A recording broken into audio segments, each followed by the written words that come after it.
and welcome everyone to another video on this channel. Today I'm gonna show you how my team performed in Gameweek 29 of Fantasy Premier League, and also I'm gonna show you my team selection for Gameweek 30, so make sure you stay here. Okay guys, so as you can see from the screen, this is how my team performed in Gameweek 29 of Fantasy Premier League. At the moment I have 99 points with a -8. Obviously for me this Gameweek is not over yet because still there is a game, Everton Newcastle, and as you can see from the screen I got a really small red arrow at the moment. It's not even 100 places, so hopefully we can get a green arrow. And as you can see from the screen, for me it's really important what's gonna happen today because I have Dominic Calvert-Lewin, but the funny thing is the best thing Calvert-Lewin can do for me is to not play, right? So I don't know really what's happening with him. He didn't play in the first game, and if he's not gonna play tonight, then Cody with 14 points from the bench is gonna came in, and probably I'm gonna get a green arrow, right? So yeah, on my bench Cody 14 points, Ramsey 10 points. I'm not really sad about it because obviously I was never going to play Cody or Ramsey instead of an Arsenal defender, instead of a Liverpool defender. So yeah, my decision was to bench Cody and Ramsey. Obviously they got really good points, but it doesn't really matter. Now hopefully Cody can came in, that would be amazing, but if not, it is what it is. Lloris with 8 points as expected.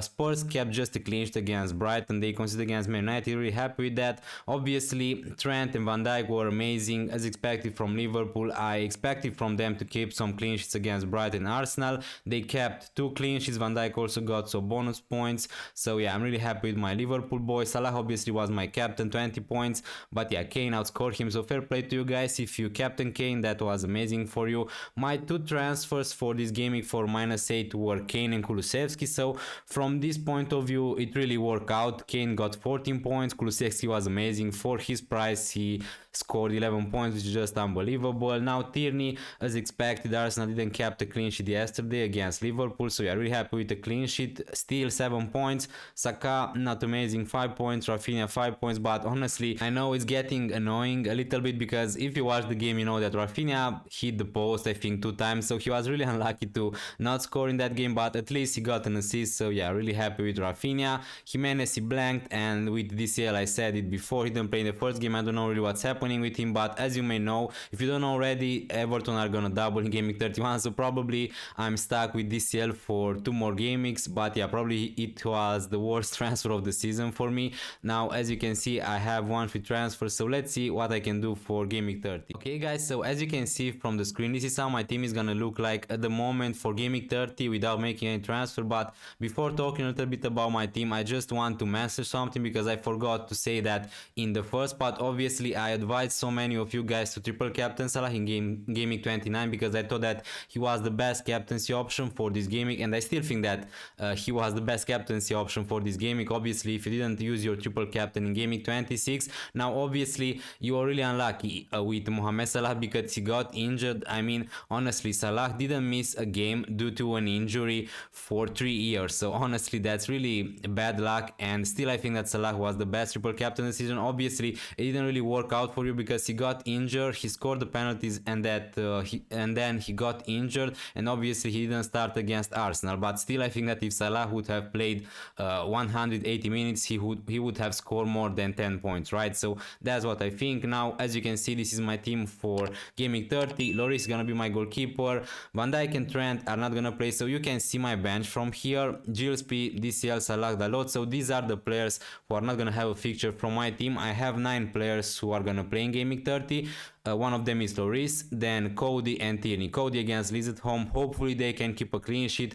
Tierney against Aston Villa away, it's not really a bad fixture. Obviously it's not Norwich or something like that, but I still think that Arsenal can keep a clean sheet. They really impressed me yesterday against Liverpool. Arsenal were really good in the game. Now if we see the midfield, we have Rafinha, Ramsey, Kulusevski and Saka. So it's not an amazing team obviously, but these are the players who have a fixture in Gameweek 30, so I'm not gonna complain. Some of you maybe you don't have just 7, 8 or 9 players who are gonna play in Gameweek 30. Maybe some of you have 11, but at the moment I'm happy with that. Rafinha, obviously it's a tough game against Wolverhampton from an attacking perspective, but yeah, I'm gonna keep Rafinha. After this Gameweek the fixtures are gonna get a little bit bad for Rafinha, and probably they are gonna miss miss at some point a game week, but you need to take into consideration that I still have my wildcard, so soon enough I'm gonna use my wildcard, so I don't really care how my team is looking at the moment, because in some game weeks I'm gonna change it completely. Now Ramsey, it's not an amazing pick. Coutinho obviously is the better pick. Ramsey scored in the last game week, so yeah, it's a game against Arsenal. Again, a really tough game from an attacking perspective, but hopefully he can get something. But yeah, I'm not really expecting so much from Aston Villa players. Now Kulusevski was an amazing transfer for me last week. He outscored Son, which is a really big thing. Now hopefully he can do something again against West Ham at home. A really decent fixture. West Ham are not really defensively great at the moment. And then we have Bukayo Saka. He's gonna start, obviously. He's gonna play against Aston Villa. Saka is one of the best players from Arsenal. From my point of view, he's the best player from Arsenal. Martinelli also is a nice alternative, but yeah, as you can see, my other midfielder is Mohamed Salah, and probably you can sell Mohamed Salah if you want to, but I really want to have him back next game week against Watford to captain him, so it depends on your strategy, obviously. Now let's see the rest of the team. So I have Harry Kane. Harry Kane is gonna be 100% my captain. I don't think that in my team I have better captaincy option than Kane. He's gonna play against West Ham at home. He was amazing in the recent weeks, so I'm expecting from Kane to score some good points. Now Jimenez, obviously, hopefully he's gonna play against Leeds. I think that's a great fixture for Wolverhampton. We know that they are not really a really good attacking side, but against Leeds, so many teams scored so many goals, so hopefully Jimenez can do something. He's on penalty also, so yeah, really happy with Jimenez. Now we talk about what I can do. I can play with just 9 players for game week 30. I don't think that's such a big problem. If I want to, I can save the transfer to have 2 free transfers after the international break. That could be also a good thing to happen, because we know what can happen in the international break. Some players can get injured, something like that. Now obviously Salah and Trent probably are not gonna go anywhere from my team, and with DCL, with the new news, as I said before, Everton are gonna have another double game week in game week 31. Now we don't know if DCL is gonna be fit for that game week, but I hope so. So probably I'm not gonna sell DCL. If I was to sell DCL, someone like Tony could be a nice option, Iheanacho or Daka, but I don't know who's gonna start from Leicester, so that's the problem. Now the player I really think that I'm missing from this game week is a Leicester player, someone like Madison or someone like Harvey Barnes. That could really improve my team, but I don't want to sell any of my midfielders, honestly, because they have a fixture, and Salah, as I said before, I want him next game week. So the realistically options to sell are, at the moment, from my point of view, Virgil van Dijk and Dalot.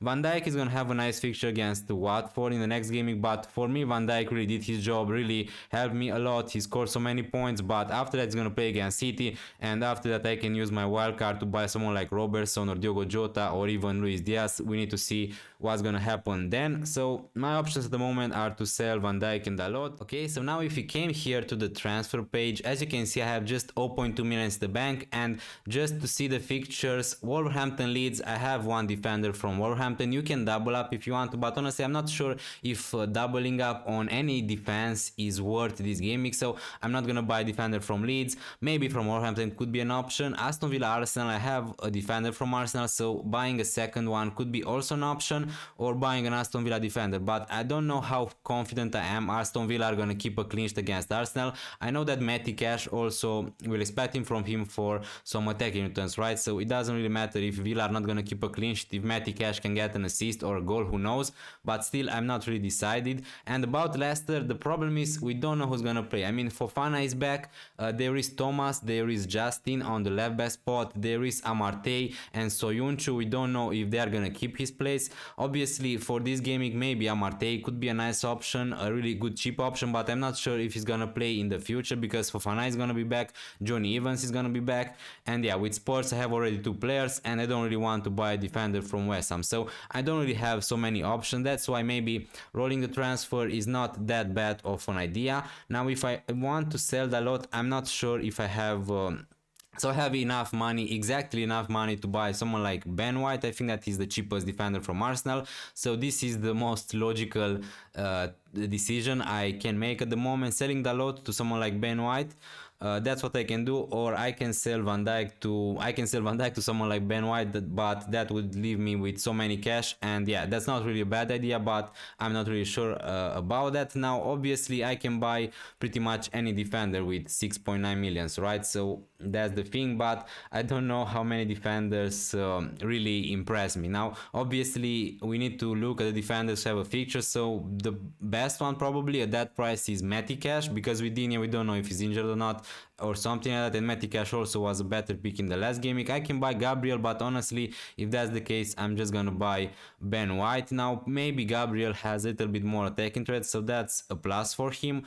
Or I can buy Saiz for more attacking threat. I can buy Killman, I can buy Mings, and yeah, I can buy a sports defender because obviously I have 3 already. So these are my options. Now please let me know in the comments down below what would you do with my team. Okay guys, so the winners for the best scoring players for Gaming 29 are Arman and Isaac Silverstone. Now I don't know what you did there guys, because you have the same players, but yeah, those are pretty nice picks. Alisson, Trent, Salah and Kane, pretty much the best players this gaming. Now for a bonus I included here Surendra Timisina, just because pick 4 still has a fixture, so I'm not sure, maybe you're gonna win this contest, but at the moment I'm recording this video before Everton playing, so I can't really declare 100% winner. So that's why Surendra also you're here, because you're pretty much close. Now obviously depends what pick 4 is gonna do against Newcastle tonight, but yeah, again thank you guys so much for participating, and thank you so much for watching this video. I really hope that you enjoyed it, and if you did, please consider leaving a like or subscribe to this channel if you're new around here.